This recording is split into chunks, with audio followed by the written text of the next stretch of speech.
Regional system में हम discuss कर रहे थे जीएफआर के बारे में, ग्लोमेरुलर फिल्ट्रेशन रेट। ठीक है, आज इंपॉर्टेंट टॉपिक पढ़ेंगे that is called glomerular filtration barrier. Glomerular filtration barrier, filtration barrier. ठीक है, एक्चुअली एज वी डिस्कस कि the main function of kidney is filtration of the blood. ये ब्लड की filtration करती है और ब्लड के अंदर जितने भी टॉक्सिन्स है उसको डिटॉक्सिफाई करके यूरिन की शक्ल में बाहर निकालती है। लेकिन उसके लिए कुछ बैरियर है, वो बैरियर हमने डिस्कस करना है। इसमें लिखे it is composed of three things. जो ग्लोमेरुलर बेसमेंट या ग्लोमेरुलर फिल्ट्रेशन बैरियर है, ये तीन चीजों की कॉम्बिनेशन से मिलकर बनी होती है। Number one, capillary endothelial cells. Endothelial cells, so please remember the first barrier in filtration that is called capillary endothelial cells। लेकिन यहाँ पे किडनी के अंदर जो कैपिलरी है उसका नाम है ग्लोमेरुलाई, और उस कैपिलरी के अंदर छोटे छोटे होल्स होते हैं जिसको हम क्या कहते हैं, फेनेस्ट्रा। वेरी गुड, यहाँ पे आप लोग ब्रैकेट में लेके फेनेस्ट्रेटेड कैपिलरीज, क्योंकि जब तक ये फेनेस्ट्रा नहीं होंगे तब तक फिल्ट्रेशन पॉसिबल नहीं है। ठीक है, तो actually those capillary which contain small holes they are called fenestrated capillary. तो फिल्ट्रेशन के लिए फेनेस्ट्रा का होना जरूरी है।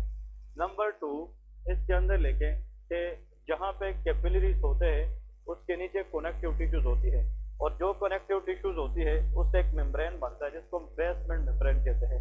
तो यहाँ पे जो ग्लोमेरुलर एंडोथेलियल सेल है, इसके नीचे कनेक्टिव टिश्यू का एक लेयर होता है जिसको हम कहते हैं बेसमेंट मेम्ब्रेन।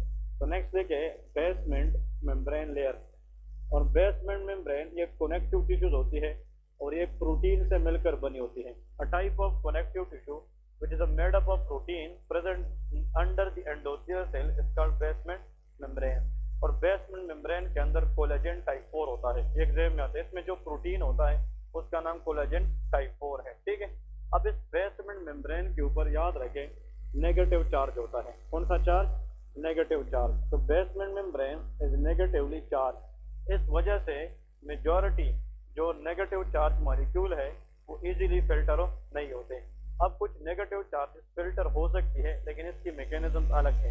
लेकिन मेजॉरिटी प्रोटीन जो होते हैं, प्रोटीन्स अगर वो नेगेटिव है तो ये भी तो प्रोटीन से मिलकर बना होता है, और जो प्रोटीन नेगेटिव की होती है ये उसको अट्रैक्ट करने की बजाय क्या करती है, रिपेल करती है। तो वो सही तरीके से फिर फिल्टर नहीं होती।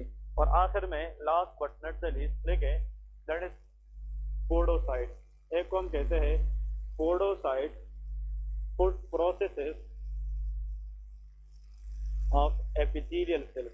ठीक है, that is called podocyte of food processes epithelial cells. ये तीन चीजें मिलकर जो बैरियर बनाती है इसको हम ग्लोमेरुलर फिल्ट्रेशन बैरियर कहते हैं।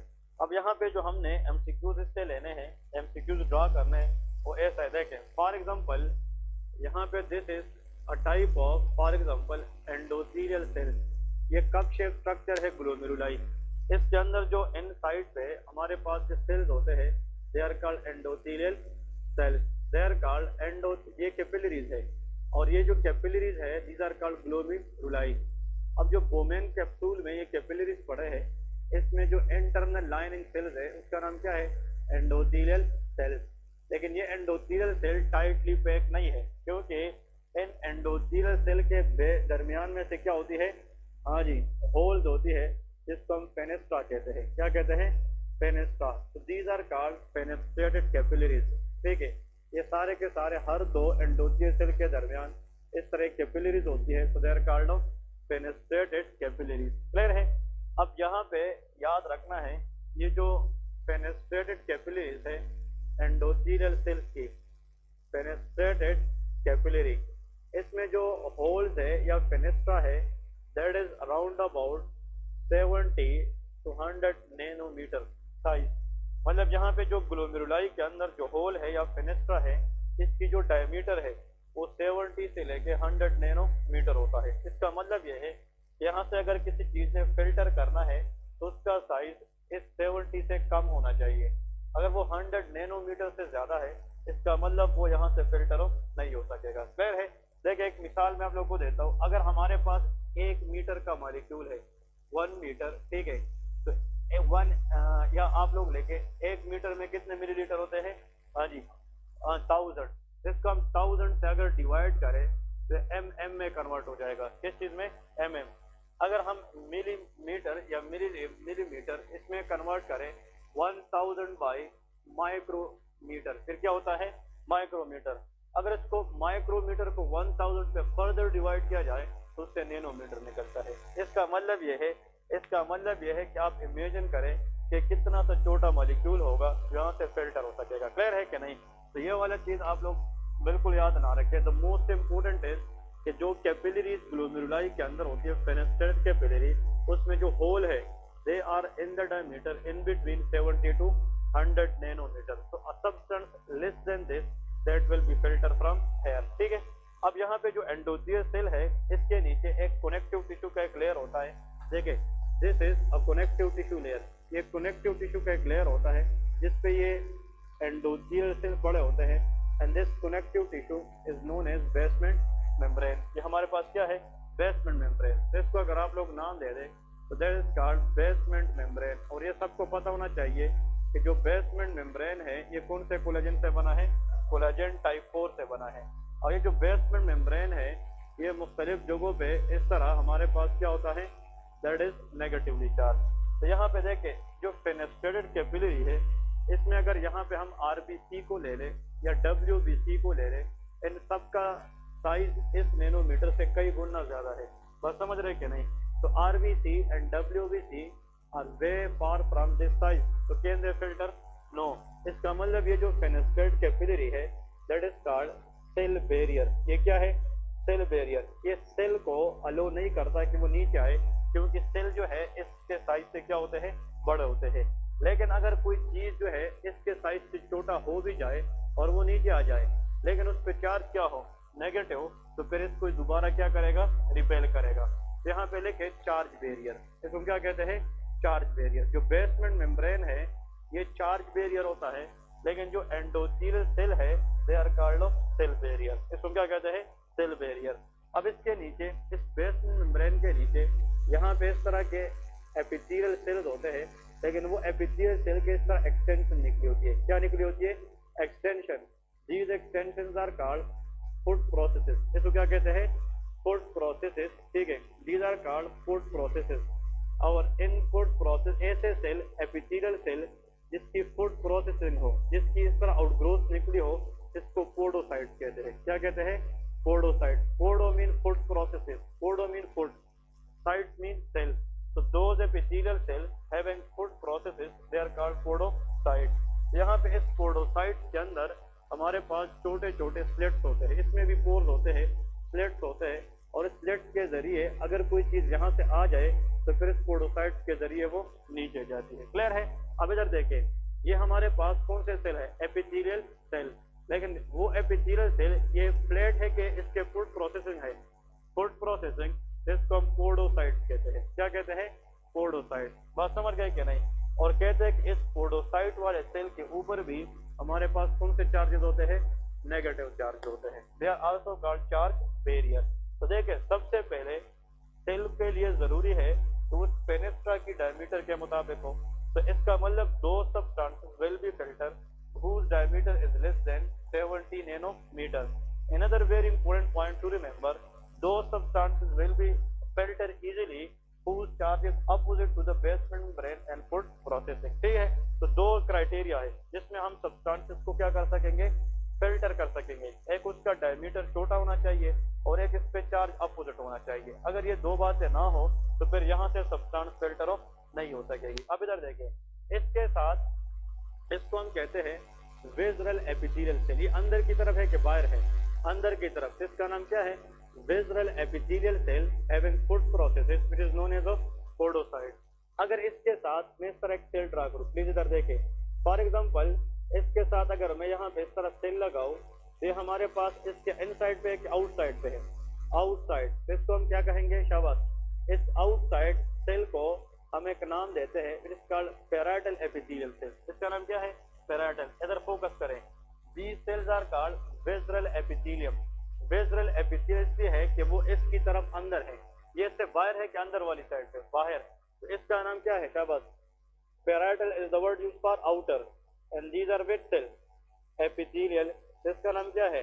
Parietal epithelial. अब इधर देखें, यहाँ पे भी पैराइटल एपिथेलियल है, इधर देखें पैराइटल एपिथेलियल, और यही पैराइटल एपिथेलियल नीचे आके खत्म हो जाती है और फिर यही सेल एपिथेलियल सेल स्ट्रेट हो जाती है। क्या हो जाती है? स्ट्रेट। अब इधर देखें, ये जो एपिथेलियम है, ये जिसके फूड प्रोसेसिंग है, ये विज़रल है कि पैराइटल? विज़रल है। और ये दोनों क्या है? तो combination of visceral epithelial cell which is a podocyte and parietal epithelial cell is known as Bowman capsule. इसको क्या कहते हैं? बोमेन। अब ये वो बोमेन कैप्सूल बन गया क्या? नहीं, असल में बोमेन कैप्सूल इन दोनों की कॉम्बिनेशन है, और इसके बाद जो पार्ट स्टार्ट होगा that is called proximal convoluted tubule, जिसको हम फिर क्या कहेंगे? पीसीटी कहेंगे। अब यहाँ पे जो ब्लड आएगी एफरेंट आर्टीरियोल के जरिए, उस ब्लड के सेल और उसके अंदर जो न्यूट्रिएंट्स है उसने फिर यहाँ से फिल्टर होके नीचे आना है, लेकिन फिल्ट्रेशन के लिए उसने कुछ बैरियर को क्रॉस करना है। उनमें से पहला बैरियर एंडोथेलियल सेल है, जो इसके कहाँ से पास होगी? Fenestrated capillary. So the first barrier is capillary endothelial cell which is fenestrated in nature, number 1. Number 2, basement membrane को क्रॉस करना होगा, इस पे कौन सा चार्ज है? नेगेटिव चार्ज है। और नंबर 3, उस फूड प्रोसेसिंग के अंदर स्लिट से पास करना होगा, जो भी क्या है? नेगेटिव चार्ज है। कभी कभार क्या होता है, हमारे बॉडी के अंदर एक डिजीज होती है जिसके खिलाफ इम्यून सिस्टम एबनॉर्मली क्या करना शुरू करता है? रिएक्ट करना शुरू करते हैं। Those group of diseases where our own body react abnormally against normal tissue। तो प्लीज इधर फोकस करें, उस डिजीज को क्या कहते हैं? Auto immune disease. अगर ऑटो इम्यून डिजीज है जिसमें एंटीबॉडीज जाकर किस सेल को डैमेज करे? पोडोसाइट। तो उस पर नेगेटिव चार्जेस क्या हो जाएंगे?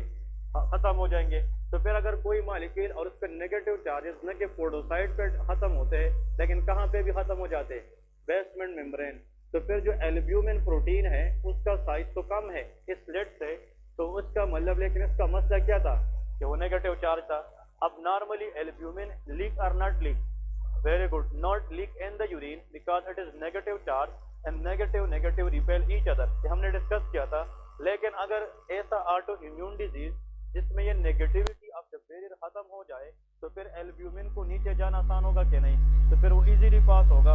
तो the patient will leak albumin in the urine which is called protein urea. इसको क्या कहते हैं? प्रोटीन यूरिया, क्योंकि एल्ब्यूमिन इज अ प्रोटीन। अब ये नॉर्मल है कि एबनॉर्मल? एबनॉर्मल। तो ऐसा ऑटो इम्यून डिजीज जो किडनी के खिलाफ जाकर इस नेगेटिविटी ऑफ द बैरियर को कम करे और इससे किस चीज का लीक होना शुरू हो जाए? एल्ब्यूमिन। ऐसे कंडीशन को हम कहते हैं नेफ्रोटिक सिंड्रोम। इसको क्या कहते हैं? Nephrotic syndrome. तो nephrotic syndrome we will discuss in a detail later, but nephrotic syndrome is an autoimmune mediated damage in which antibodies are fight या goes and act against the negative charges of glomerular filtration barrier। तो इसमें क्या चीज loss होना शुरू हो जाएगा? Albumin. अब नेफ्रोटिक सिंड्रोम के सिम्टम्स क्या है?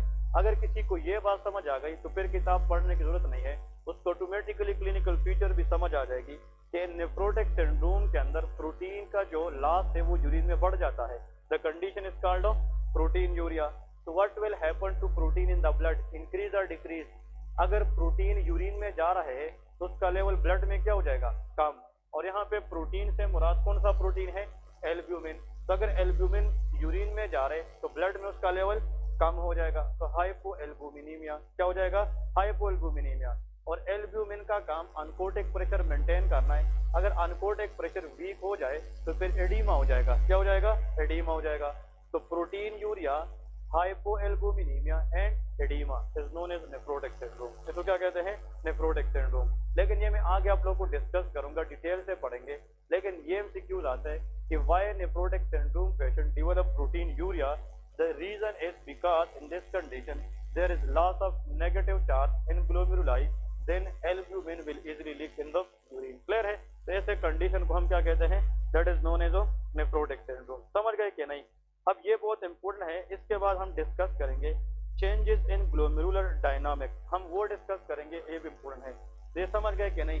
तो दिस इज द बैरियर और ग्लोमेरुलर फिल्ट्रेशन बैरियर कितनी चीजों की कॉम्बिनेशन है? 3 चीजों की कॉम्बिनेशन है। प्लीज इसमें से क्वेश्चन आता है और नेफ्रोटिक सिंड्रोम के अंदर मैसिव प्रोटीन यूरिया होता है। इसका मतलब यह है कि एल्ब्यूमिन लॉस बहुत ज्यादा होता है। ठीक है जी। अब यहाँ पे एक ग्राफ ड्रा करेंगे, टेबल ड्रा करेंगे, which is also very important for the MCQs. वो आप लोग को इजी बनाऊंगा। कैसे? देखें, changes in glomerular filtration dynamics. Glomerular filtration dynamics. मैंने आप लोगों को पहले दिन ये बात बताई थी कि renal system is not the easy system. इसमें सारा मैथमेटिकल फॉर्म है, इसको सिरे से पढ़ना बहुत इंपॉर्टेंट है। ठीक है ना, ये इतना आसान नहीं है। अब देखें, सबसे पहले आप लोग यहाँ पे एक टेबल में लिखे इफेक्ट, लेके इस साइड से इफेक्ट, यहाँ पे लेके इफेक्ट के सामने इस तरह एक लाइन ड्रा करें। यहाँ पे लेके GFR, क्या लिखना है? GFR stand for glomerular filtration rate. ठीक है, और इस GFR के सामने यहाँ पे नेक्स्ट लेके RBP, renal plasma flow.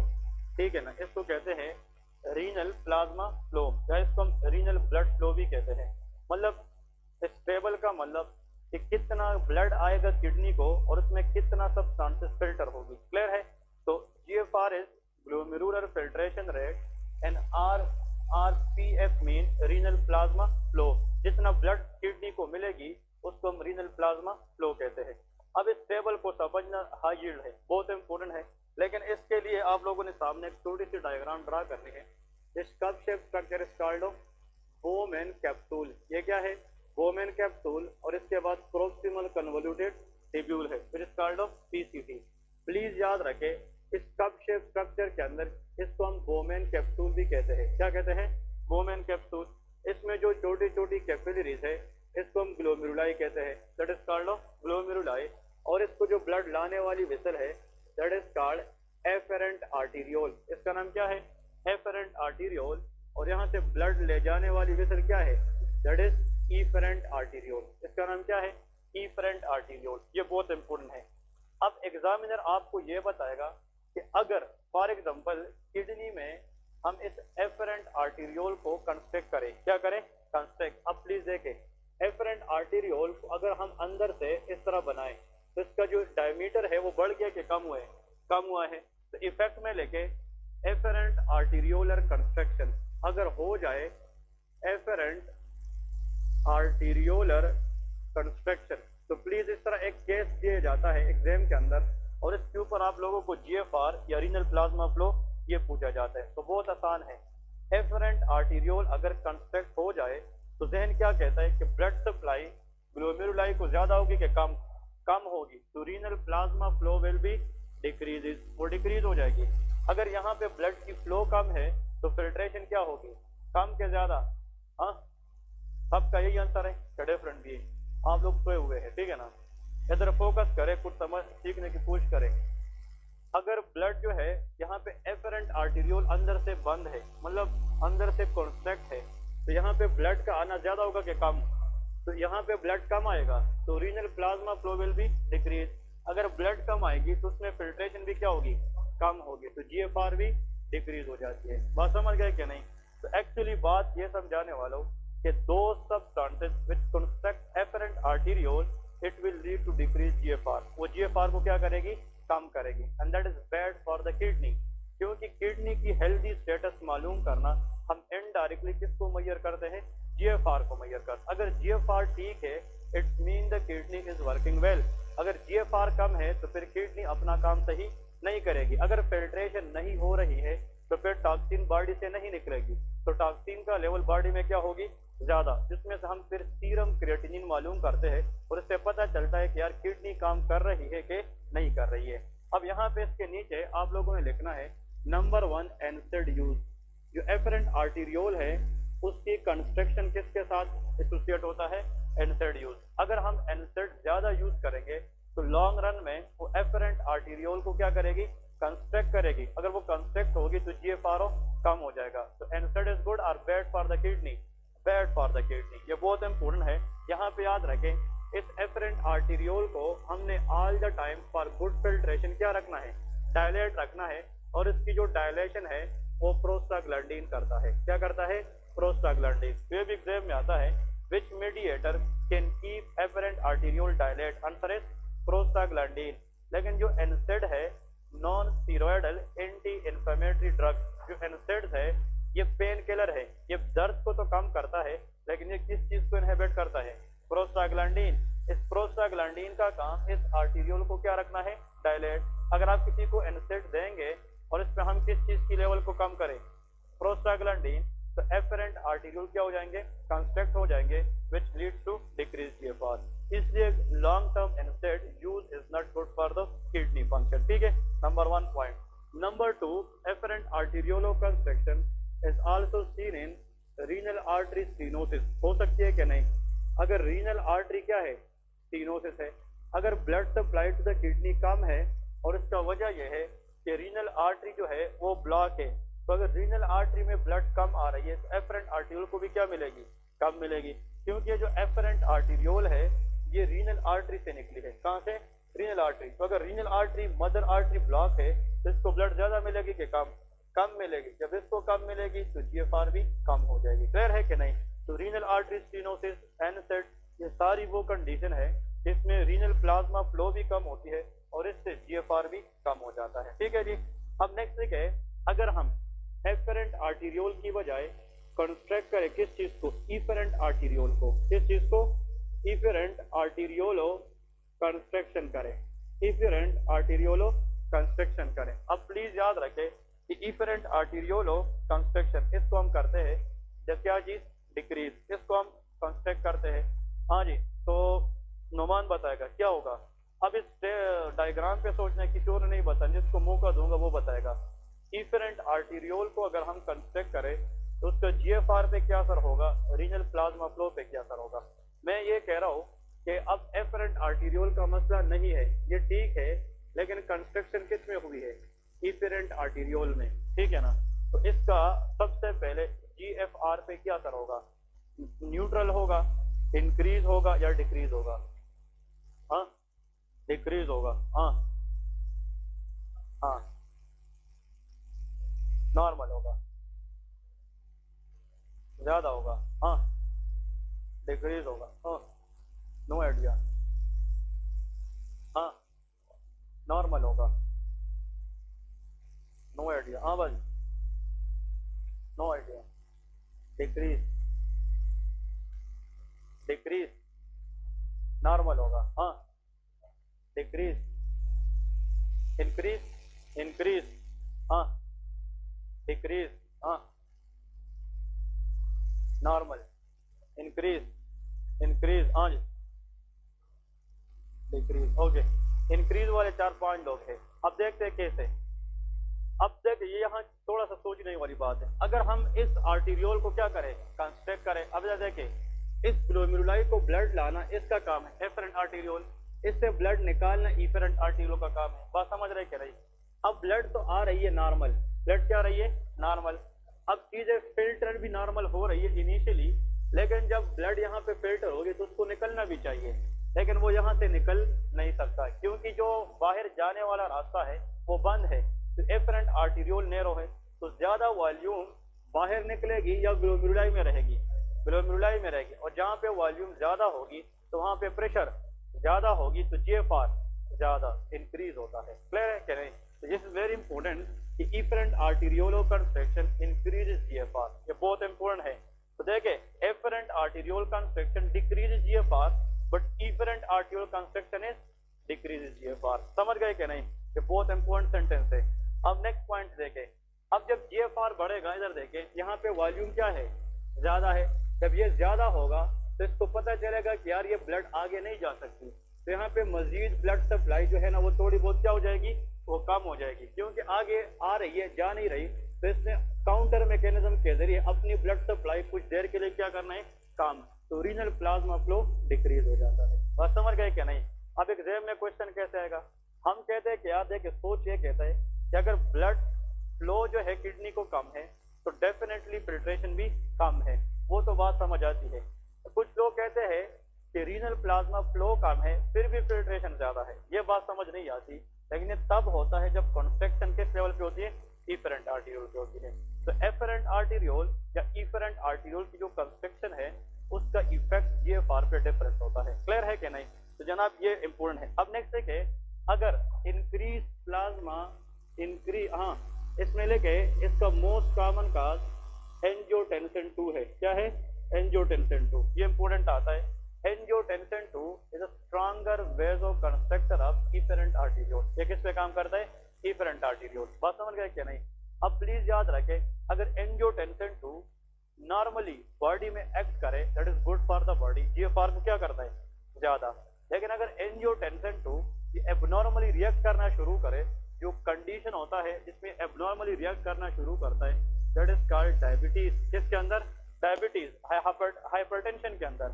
Hypertension diabetic patient में अगर एंजियोटेंसिन 2 एबनॉर्मली रिएक्ट करना शुरू करे तो इफेरेंट आर्टेरियोल ज्यादा देर तक क्या रहेंगे? कंस्ट्रक्ट रहेंगे।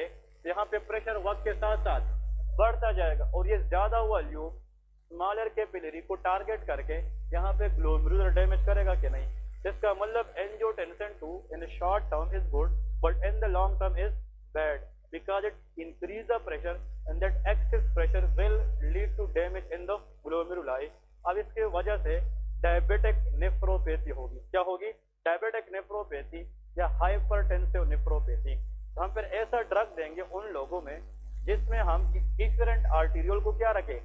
डायलेट करें, ताकि यहाँ पे बंद खोले और ये ब्लड आगे जाए, ताकि यहाँ पे प्रेशर क्या हो जाए? कम। तो इसको डायलेट करने का मतलब किसको ब्लॉक करना है?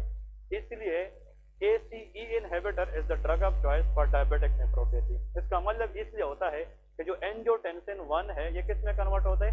2 में, और जो 2 है वो इफेरेंट आर्टेरियोल को कंस्ट्रक्ट रखता है, जो डायबिटिक पेशेंट में खतरनाक है। तो डायबिटिक पेशेंट को गुर्दे का अगर मसला आ जाए तो उसमें हम कौन से ड्रग देंगे? ACE inhibitor, angiotensin converting enzyme inhibitor, ताकि वो 1 को किस में कन्वर्ट ना करे? 2 में, और ये कंस्ट्रक्शन की वजह क्या रहे? डायलेट रहे। तो please think about it, it makes sense and very important for the exam. ठीक है। नेक्स्ट है इंक्रीज, ये कंसेप्ट समझ गए क्या नहीं? Increase plasma protein concentration, plasma protein concentration. तो प्लीज एवरीबॉडी नो कि जो प्लाज्मा प्रोटीन है, यहाँ से मुराद प्लाज्मा प्रोटीन का एल्ब्यूमिन है। क्या चीज है? एल्ब्यूमिन है। तो यहाँ पे अगर मैं ब्रैकेट में लिखूं कि एल्ब्यूमिन, दैट इज एल्ब्यूमिन। अब लोग मुझे ये बताएं, हाँ जी, अगर एल्ब्यूमिन को हम ब्लड में बढ़ाए, प्लाज्मा में बढ़ाए, ठीक है, तो फिर इसका जीएफआर पे क्या असर होगा? एक मिनट। हाँ, एल्ब्यूमिन अगर ब्लड में बढ़ जाए तो जीएफआर पे क्या असर होगा? कल के लेक्चर में थे आप लोग, कल वाले लेक्चर इस पर अप्लाई करें, इसलिए मैं कह रहा हूँ कि every lecture is important for the next lecture. कल हमने बताया था स्टारलिंक फोर्सेस, याद है कि नहीं? उसमें एक था हाइड्रोस्टेटिक फोर्स और एक क्या था? अनकार्टिक फोर्स। जो अनकोटिक फोर्स है वो एल्ब्यूमिन की वजह से होता है। अगर एल्ब्यूमिन जो है वो यहाँ पे बढ़ जाए प्लाज्मा के अंदर, तो एल्ब्यूमिन फिल्टर हो सकता है? नहीं हो सकता। और ये चाहता है कि मैं हर एक चीज अपने पास रखूं। ये फिल्ट्रेशन को फेवर करता था कि अपोज करता था? अपोज करता था। एल्ब्यूमिन ज्यादा का मतलब ये फिल्ट्रेशन नहीं होने देगा, तो जीएफआर ज्यादा या कम होगा? डिक्रीज होता है। क्लियर है कि नहीं? तो एल्ब्यूमिन बढ़ने से जीएफआर क्या हो जाता है? कम हो जाता है। Why? Because albumin oppose filtration. ये कल का टॉपिक है। क्लियर है कि नहीं? अगर वॉल्यूम ऑफ द ब्लड बढ़ जाए, वो हाइड्रोस्टेटिक फोर्स है, वो क्या करता है? फेवर करता है। लेकिन ये क्या करता है? अपोज करता है। अब यहाँ पे प्लीज याद रखें, एल्ब्यूमिन तो प्लाज्मा के अंदर एक प्रोटीन है। अब अगर ये बढ़ जाए तो ये फिल्ट्रेशन को नहीं होने देगा, लेकिन इसका प्लाज्मा फ्लो पे कोई असर नहीं है। जहाँ पे लेके no effect on the plasma flow, मतलब एल्ब्यूमिन तो जस्ट एक प्रोटीन है, इसका प्लाज्मा फ्लो पे कोई असर नहीं है। अब नेक्स्ट कंडीशन लेके, आज इसका जो कंडीशन है इंटेक इंक्रीज करना। अगर हम एल्ब्यूमिन इंटेक बढ़ाए तो उससे प्लाज्मा प्रोटीन क्या हो सकते हैं? इंक्रीज हो सकते हैं। नेक्स्ट कंडीशन लेके ये भी तो हो सकता है ना कि प्लाज्मा प्रोटीन कम हो जाए। हाँ जी, डिक्रीज प्लाज्मा प्रोटीन। और यहाँ पे प्लाज्मा प्रोटीन से मुराद क्या है? शाबाश, एल्ब्यूमिन है। अगर एल्ब्यूमिन की लेवल कम हो जाए, हाँ जी, एल्ब्यूमिन नहीं चाहता कि फिल्ट्रेशन हो जाए। अब अगर एल्ब्यूमिन नहीं है तो अपोजिंग फोर्स स्ट्रांग होगा कि वीक? वीक होगा, तो फिर फिल्ट्रेशन ज्यादा होगा, जहाँ पे लेके जीएफआर विल बी इंक्रीज। बात समझ रहे कि नहीं?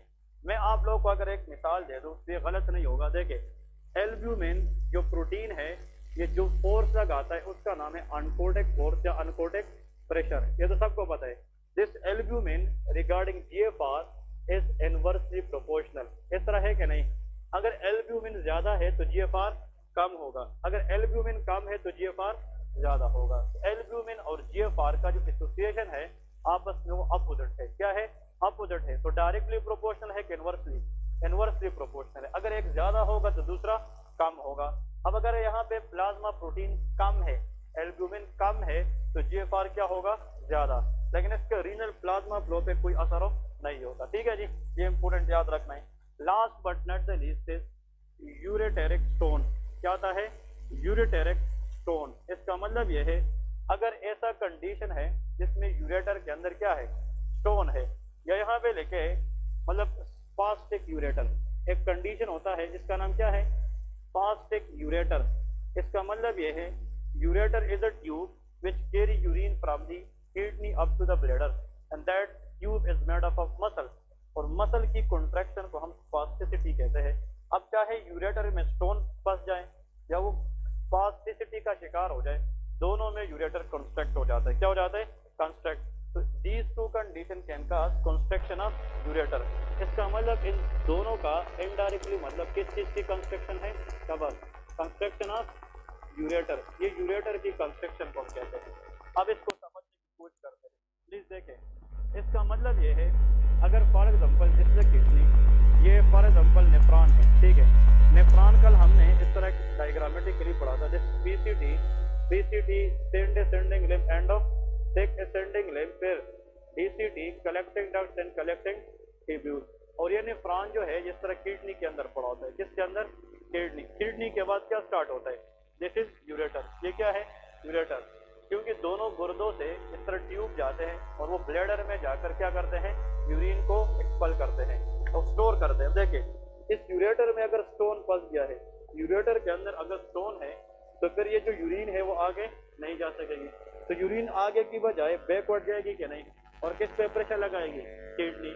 तो दैट इज कॉल्ड हाइड्रोनेफ्रोसिस। क्या हो जाएगी? Hydronephrosis. Retention of urine in the kidney back, that is called hydron. और जब यूरिन इसमें बढ़ते रहेंगे तो प्रेशर बैक आता रहेगा। एक वक्त होगा ये प्रेशर इस कैप्सूल पे लगेगा, यहाँ पे यूरिन की वॉल्यूम ज्यादा होगी कि कम? जब यहाँ पे यूरिन वॉल्यूम ऑलरेडी ज्यादा है तो मजीद चीजों को आने देगा? नहीं देगा। तो GFR will be decrease. GFR क्या हो जाता है? Decrease because of back pressure. तो यूरेटेरिक कंस्ट्रक्शन के अंदर जीएफआर क्या हो जाता है? कम हो जाता है। लेकिन इसके बारे में याद रखें कि जीएफआर, लेकिन इसका फ्लो तो इधर से एफरेंट से आ रही है और किससे जा रही है? एफरेंट। तो फ्लो पे इसका कोई इफेक्ट तो नहीं होता। तो there is no effect on the flow. लेकिन जो जीएफआर है वो डिक्रीज हो जाती है। अब वजह क्या है? इधर देखें, क्योंकि यहाँ पे वॉल्यूम क्या हो जाएगा? ज्यादा हो जाएगा। और जब ज्यादा वॉल्यूम ऑलरेडी कब भर गया है तो मजीद स्पीड ले सकेगा? नहीं ले सकेगा। तो जीएफआर विल बी डिक्रीज। और जब ये जो हमारे पास, हाँ जी, बढ़ जाएगा, हाँ जी, hydrostatic force in Bowman capsule बढ़ जाएगा। और कल हमने डिस्कस किया था कि hydrostatic force in Bowman capsule oppose filtration. वो क्या करता है? अपोज। क्योंकि hydrostatic force in glomeruli favour filtration, लेकिन बोमेन कैप्सूल में अपोज करता है। बात समझ गए क्या? नहीं। अब यहाँ पे एक वक्त आएगा कि किडनी अपना काम करना आहिस्ता आहिस्ता क्या करेगा? छोड़ देगा, क्योंकि जीएफआर क्या होता रहे? कम। ऐसा और दिस पेशेंट में डेवलप रीनल फेलियर। ये किस में चला जाएगा? Renal failure. अब ऐसा रीनल फेलियर जिसका मसला कहाँ पे था? यूरेटर में। अब ये किडनी के बाद का मसला था कि पहले का? बाद का। इसको कहते हैं पोस्ट रीनल फेलियर। इसका नाम क्या है? Post renal failure. Post mean after the kidney problem lead to kidney damage. इसका मतलब कि whenever the stone in ureter create back pressure on the kidney and lead to its failure, this type of condition is called of post renal failure. Clear है कि नहीं? लेकिन renal failure की तीन type है, pre renal failure, intrinsic renal failure and post renal failure. वो हम इंशाल्लाह पैथोलॉजी पार्ट के अंदर डिस्कस करेंगे। ठीक है जी? हाँ जी, हाँ जी, ओके। अब असल में प्री का मतलब before, renal mean kidney, kidney से पहले पहले का मसला। अब पहले पहले का मसला मतलब जीआईटी। जीआईटी में अगर मसला है डायरिया है, तो डायरिया के अंदर एक्सेस फ्लूइड लॉस हो जाती है, एक्सेस इलेक्ट्रोलाइट लॉस हो जाते हैं, या हार्ट फेलियर है तो हार्ट जो है वो किडनी से ऊपर है, और हार्ट फेलियर में कार्डियक आउटपुट क्या होता है? कम। अगर इतना कार्डियक आउटपुट नहीं है कि वो किडनी की डिमांड को पूरी करे तो रीनल इस्कीमिया होगा कि नहीं? और रीनल इस्कीमिया के अंदर फिल्ट्रेशन नहीं हो पाएगी तो किडनी डैमेज हो जाती है। Renal artery stenosis, can lead to renal failure. अगर किडनी में अपना डैमेज जैसे पाइलोनेफ्राइटिस, एक्यूट ट्यूबुलर नेक्रोसिस और उस वजह से किडनी डैमेज हो जाए तो वो इंट्रिंसिक रीनल फेलियर है। लेकिन अगर यूरेटर की मदद से किडनी फेल हो जाए तो वो पोस्ट रीनल फेलियर है। ये हम डिस्कस करेंगे वन बाय वन लेटर। लेकिन ये जो टेबल है इससे प्लीज 2 MCQs क्वेश्चन आप लोगों को आ सकते हैं। और जो NLE में या NAV के अंदर बार बार क्वेश्चन आता है वो ये है कि लॉन्ग टर्म NSAID यूज की वजह से what will be the effect on GFR, think about decreases. जो लोग NSAID ज्यादा यूज करते हैं तो याद रखें, 2 चीजें याद रखें। Prostaglandin is a chemical mediator, इसके काम जो है बॉडी के अंदर डिफरेंट ऑर्गन पे डिफरेंट होते हैं। अब प्रोस्टाग्लैंडीन का काम एफरेंट आर्टीरियोल को क्या करना है, डायलेट, लेकिन प्रोस्टाग्लैंडीन का काम स्टमक की म्यूकोजा को प्रोटेक्ट करना है। इसने म्यूकोजा पे कवरिंग करानी है ताकि उस पे HCl काम ना करे। अब जो लोग NSAID ज्यादा यूज करते हैं सालों साल से पेन किलर के लिए, तो उसका प्रोस्टाग्लैंडीन बॉडी में ड्रास्टिकली डिक्रीज हो जाएगा। उनमें से 2 जगह खतरनाक है, एक किडनी का और एक स्टमक का। अगर स्टमक में हम प्रोस्टाग्लैंडीन कम करें तो म्यूकोजल प्रोटेक्शन कम हो जाएगी, तो NSAID इंड्यूस अल्सर हो जाएगा। क्या हो जाएगा, अल्सर। इसलिए जो लोग दवाइयाँ लेते हैं NSAID की और उसको रूमेटॉइड आर्थराइटिस है या उसको कोई और डिजीज है जिसमें डॉक्टर ने ये बात कही है कि इस पेशेंट को NSAID 2 से 3 साल के लिए लेने पड़ेंगे, इस डिजीज के लिए क्रोनिकली लेने पड़ेंगे, इसलिए उसके साथ हम एक PPI को ऐड करते हैं, ओमेप्राजोल को ऐड करते हैं। ओमेप्राजोल अगर हम NSAID से के साथ देते रहे तो फिर अल्सर के चांसेस क्या होंगे, कम होंगे। जो लोग NSAID ज्यादा खाएंगे तो उसका प्रोस्टाग्लैंडीन कम होने की वजह से अल्सर के चांसेस ज्यादा होंगे, और उसका प्रोस्टाग्लैंडीन कम होने की वजह से एफरेंट आर्टीरियल डायलेशन की वजह क्या होगी, कंस्ट्रक्शन, जिसका GFR भी कम हो सकता है। तो long term NSAID use can damage kidney as well as damage the stomach. Clear है कि नहीं? ये 2 बातें आप लोगों ने याद रखनी है। तो जी इससे क्वेश्चन जरूर आता है। हाँ जी, ओके। अब ये जो एफरेंट आर्टीरियोल है, अब ये तो किडनी का हिस्सा नहीं है, ये नेफ्रॉन से पहले है। तो actually it's a type of renal failure. ये किस में आता है, रीनल फेलियर। अब इधर देखें 2 MCQs मजीद देखते हैं विच इज वेरी इंपॉर्टेंट। इसके साथ MCQs नंबर 1। हाँ जी, ये टेबल क्लियर हो गया कि नहीं, इंपॉर्टेंट है, ठीक है जी, इसको याद रखना है। क्वेश्चन नंबर 1 लेके which one is used clinically, मैं बात बता रहा हूँ क्लिनिकली, ठीक है, टू मैयर GFR। मतलब वो कौन सी शे है लेबोरेटरी के अंदर जिसको हम देखकर बताते हैं कि GFR कितना है, या GFR स्ट्रांग है या GFR वीक है, और GFR देखकर डिसाइड करते हैं कि किडनी इज वर्किंग और नॉट वर्किंग। क्लियर है, नंबर 1। नंबर 2 लिखे which one is used to measure GFR accurately। अब ये अलग स्टेटमेंट है, इसमें सारी कंफ्यूजन है। एक्यूरेटली इसका अलग आंसर है, ठीक है। नेक्स्ट देखे which one is measure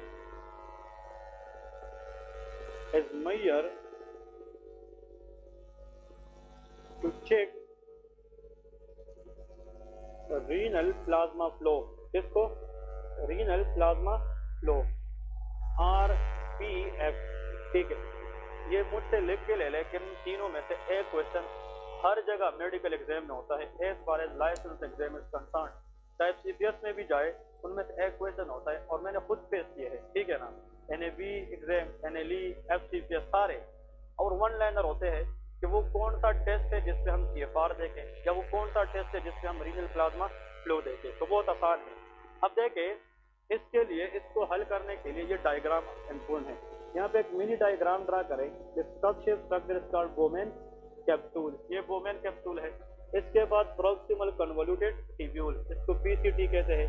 फिर इसके बाद लूप ऑफ हेनले होता है, ठीक है, लूप ऑफ हेनले, ठीक है।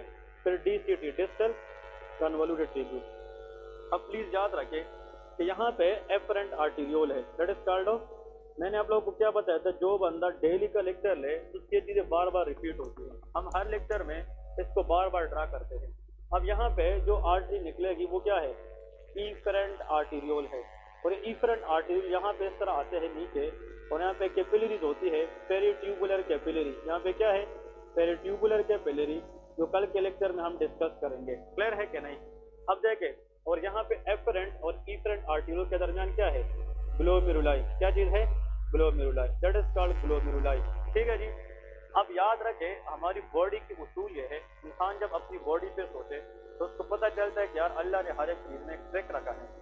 जहाँ पे आर्टरी है तो वो कैपिलरीज के जरिए वेन्स के साथ कनेक्ट होती है, ये बॉडी का उसूल है। जहाँ पे आर्टरी हो और इसके दूसरे साइड पे वेन हो तो उसके दरमियान क्या होती है, कैपिलरी होती है। इसका मतलब कि capillaries connect artery with the when. लेकिन यहाँ पे देखें, यहाँ पे इस पेरिट्यूबुलर कैपिलरी के बाद इंटरलोबर वेन आते हैं, ये मैं बताऊंगा लेकिन वो छोड़े। इसका मतलब कि इसके बाद क्या स्टार्ट होता है, वेन स्टार्ट होता है, वो मैं कल बताऊंगा कौन सा वेन है। इधर देखें, अब यहाँ पे एफरेंट क्या है, आर्टीरियोल, ये आर्टरी है, और ये क्या है, इफरेंट आर्टरी, ये भी आर्टरी है लेकिन इसके दरमियान कैपिलरी है। ये वाहिद एक्सेप्शन है बॉडी के अंदर जो कैपिलरी के दोनों अतराफ क्या है, आर्टरीज है, वरना वैसे अब ये इफरेंट आर्टीरियोल है, यहाँ पे क्या है, जहाँ पे कैपिलरी है। असल में जहाँ पे कैपिलरी होता है तो उसका एक साइड आर्टीरियोल है और एक साइड वेन्यूल होता है, लेकिन यहाँ पे अलग कहानी है, इसके दोनों अतराफ क्या है, आर्टीरियोल है।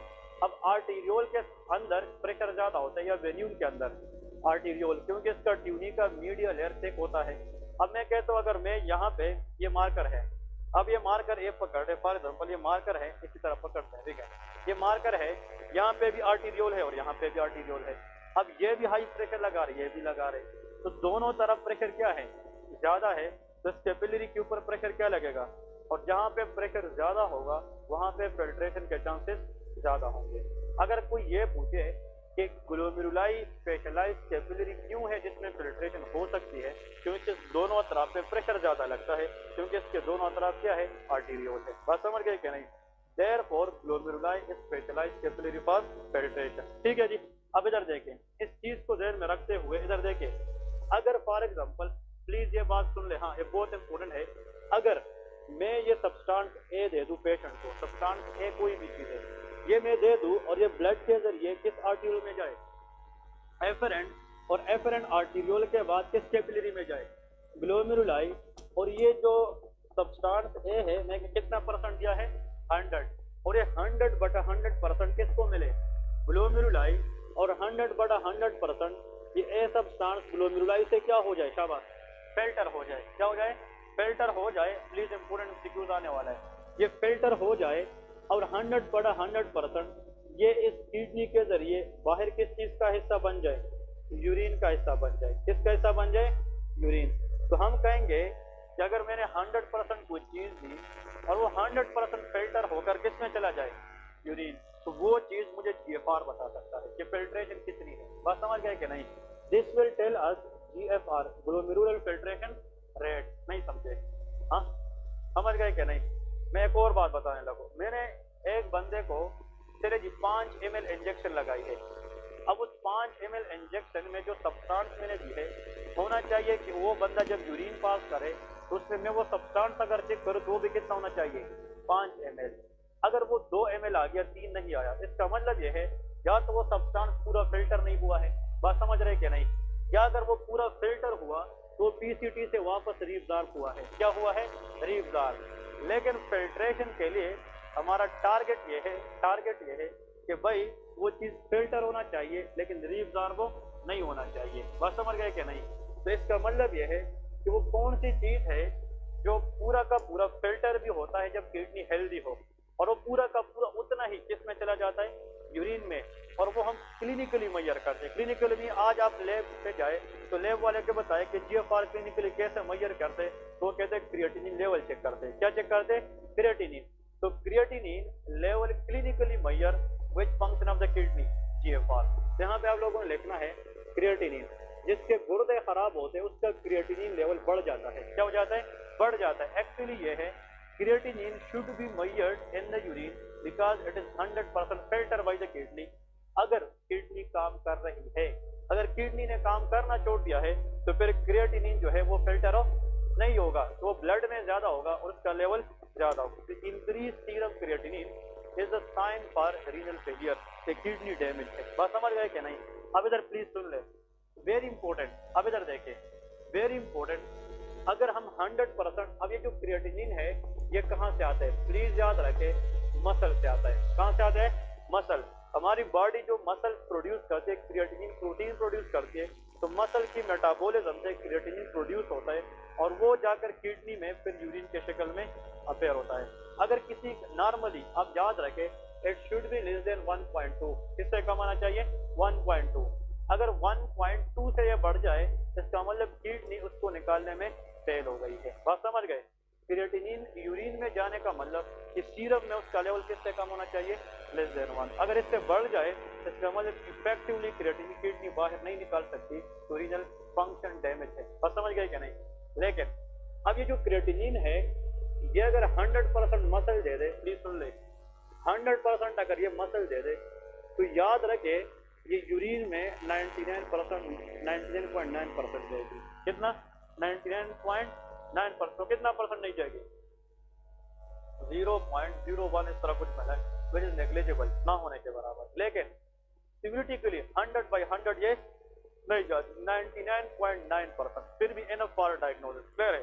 लेकिन अगर आप पेशेंट को क्रिएटिनिन की बजाय बाहर से एक इंजेक्शन ले, इंजेक्शन में बाहर से सिंथेटिक एक चीज लगाए जिसका नाम है एनुलिन। क्या नाम है, एनुलिन, इंसुलिन ना लिखे, कुछ लोग इसको इंसुलिन से गलत करते हैं। The word is annulene, that is a synthetic injection.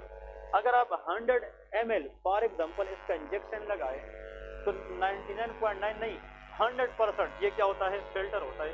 तो यूरिन में इसका कितना ml आएगा। तो थ्योरेटिकली अगर जीएफआर को एक्यूरेट आप लोगों ने मेजर करना है तो आप क्या इंजेक्शन लगाएंगे, एनुलिन। तो इसका आंसर एनुलिन है। क्लियर है कि नहीं। फर्क ये है एमसीक्यूज में। क्लिनिकली लैब में हम क्रिएटिनिन मेजर करते हैं, लेकिन थ्योरेटिकली एक्यूरेट जीएफआर कौन बता सकता है, एनुलिन बता सकता है। अब आप लोग कहोगे क्यों इस तरह होता है यार, अगर एक बंदा गुर्दे का मरीज है तो आप वो पहले से एक स्ट्रेस में है, उसको एक बीमारी है, तो आप उसको इंजेक्शन तो नहीं लगा सकते कि सब इंजेक्शन लगाएंगे फिर वो चीज यूरिन में देखेंगे कि भाई आपका जीएफआर ठीक है कि नहीं। अब ये जो एनुलिन है दैट इज एक्सोजीनियस सोर्स, ये क्या है। लेकिन क्रिएटिनिन अल्लाह ने इंटरनली बॉडी को मसल से दिया होता है, तो ये पहले से है, तो अगर कोई चीज पहले से है तो बाहर देने की जरूरत ही नहीं है और हमें जीएफआर बता भी सकता है। इसलिए क्लिनिकली हम क्या चेक करते हैं, क्रिएटिनिन चेक करते हैं। बात समझ गए कि नहीं। तो प्लीज यहाँ पे दो बातें हैं। एक बात हमने ये की है कि अगर थ्योरेटिकल आ जाए कि एक्यूरेट जीएफआर कौन बता सकता है, तो आप लोग का आंसर एनुलिन होना चाहिए। लेकिन लैब के अंदर क्लिनिकली जो हमें जीएफआर बता सकता है that is called serum creatinine. तो क्रिएटिनिन का लेवल सीरम में बढ़ जाना इनडायरेक्टली शोज रीनल डिसफंक्शन, तो किडनी सही तरीके से काम नहीं कर रही है। लास्ट क्वेश्चन, अब आते हैं इस रीनल प्लाज्मा फ्लो की तरफ। किसकी तरफ, रीनल प्लाज्मा फ्लो। इधर देखिए, रीनल प्लाज्मा फ्लो, इसका मतलब ये है, इधर देखिए, ये हमेशा हम तब मेजर करते जब हम बाहर से क्या दे दें, इंजेक्शन। इसका मतलब जीएफआर एक्सोजीनियस सोर्स से भी चेक किया जाता है और एंडोजीनियस से भी। ये हमेशा एक्सोजीनियस सोर्स है रीनल प्लाज्मा फ्लो। जो सब्सटेंस हम इंजेक्शन में लगाते हैं उसका नाम है पाहा। तो क्या कहते हैं, पाहा। Anyone, what is meant by पाहा, एनीवन। पाहा स्टैंड फॉर पैरा अमाइनो, ये ना भूलना, ठीक है, इंपोर्टेंट है, हाइप्यूरिक एसिड। इसका नाम क्या है, पैरा अमाइनो हाइप्यूरिक एसिड। ये एक इंजेक्शन है। ये जब हम किसी को देते हैं, ये इंजेक्शन सुन ले, ये इंजेक्शन मैंने दिया है कितना ml का, 100 ml का। अब इधर देखे, ये जो पाहा है इसका मतलब 100 ml है, 100 ml में ही ये किधर जाएगा, शाबाश, ग्लोमेरुलाई। अब प्लीज सुन ले, जब ये ग्लोमेरुलाई को 100% मिलता है तो 100 में से ये 100% फिल्टर हो नहीं हो सकता। बात समझ गए कि नहीं। पाहा का 50% ये ग्लोमेरुलाई क्या करेगी, फिल्टर करेगी। कितना परसेंट, 50%। तो 50% रह जाएगी क्या नहीं। हाँ जी, एफरेंट आर्टियोल में कितना परसेंट आई थी, 100 ml। ग्लोमेरुलाई को 100%, 100 ml, उसका 50% तो फिल्टर हो गया। अब 50% रह गया, ये 50% ग्लोमेरुलाई से इफरेंट आर्टियोल में जाएगा। किस में जाएगा, इफरेंट। और जब ये इफरेंट से किस में जाएगा, शाबाश, पेरिट्यूबुलर कैपिलरी में। किस में, पेरिट्यूबुलर कैपिलरी। तो this capillary actively secret this 50% N2PCT। ये किसको देता है? PCT। तो अब 50% ऊपर से आया है, 50% इधर से आया है, तो कितना परसेंट? तो पाहा यूरिन में फिर 100% आना चाहिए। अब इधर देख एमसीक्यूज क्या है, मैं अगर एनुलिन देता, इधर देख एनुलिन, तो वो तो 100% ही यहाँ से फिल्टर होता है। तो can inulin tell me the status of efferent arteriole? हाँ जी, no. Can creatinine give me the status of efferent? लेकिन पाहा मुझे जीएफआर भी बता सकता है और इफरेंट आर्टेरियोल भी। तो हमें तो यहाँ से लेके इस तरफ लेके आना है ताकि हमें फ्लो का पता चले। अगर देखे आप एनुलिन दे दे, हो सकता है यहाँ पे कंस्ट्रक्शन हो, तो फ्लो तो खराब है ना, लेकिन वो जीएफआर सिर्फ बताएगा, फ्लो नहीं बताए। फ्लो के लिए हमें जीएफआर को नहीं, बल्कि हमें फ्लो के लिए एफरेंट और इफरेंट दोनों का स्टेटस मालूम करना है, और उसमें ऐसा सब्सटेंस देंगे कि 50% फिल्टर हो और 50% सीक्रेट हो, तो उसका नाम क्या है? पाहा, पैरा अमाइनो हाइप्यूरिक एसिड। तो याद रखे रीनल प्लाज्मा फ्लो के लिए जो एजेंट यूज किया जाता है इंजेक्शन में, उसका नाम क्या है? पाहा। कुछ बुक्स वाले उसको PAH कहते हैं, पैरा अमाइनो हाइप्यूरेट, ठीक है, और इसका दूसरा नाम पैरा अमाइनो हाइप्यूरिक एसिड होता है। क्लियर है कि नहीं? तो प्लीज ये लिख के ले लें, the most accurate GFR measured by annulene, but most accurate GFR clinically measured by creatinine. और जो रीनल प्लाज्मा फ्लो है, इसको मेजर करने के लिए हमें क्या चाहिए? पाहा, पैरा अमीनो हाइप्यूरिक एसिड। ये बॉडी नहीं बनाती, ये हमने बाहर से सिंथेटिकली किस में देना है? इंजेक्शन में देना है, ठीक है। हाँ जी,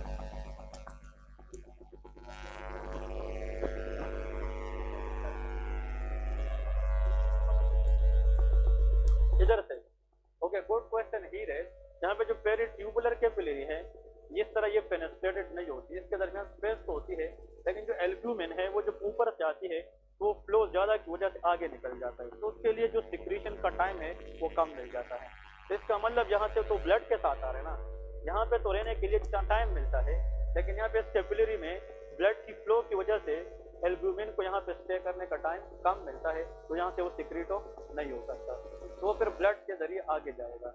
जो पाहा है this is permeable for this capillary, ये कैपिलरी इस पाहा को परमिएट करते हैं, and this capillary create a pressure toward the PAH to secrete into this PCT। यहाँ पे ये जो फिल्ट्रेशन है, ये तो फिल्टर होती है ना, यहाँ पे हर ये डिफ्यूजन नहीं है, इसको कहते हैं सिक्रीशन, कि यहाँ पे कुछ फोर्सेस है, हम डिस्कस करेंगे कि वो फोर्सेस इन सब्सटेंसेस को आगे धकेलती हैं, इसलिए इसको हम कहते हैं tubular secretion, and we will discuss it कि वो कौन कौन सी फोर्सेस हैं, ठीक है जी।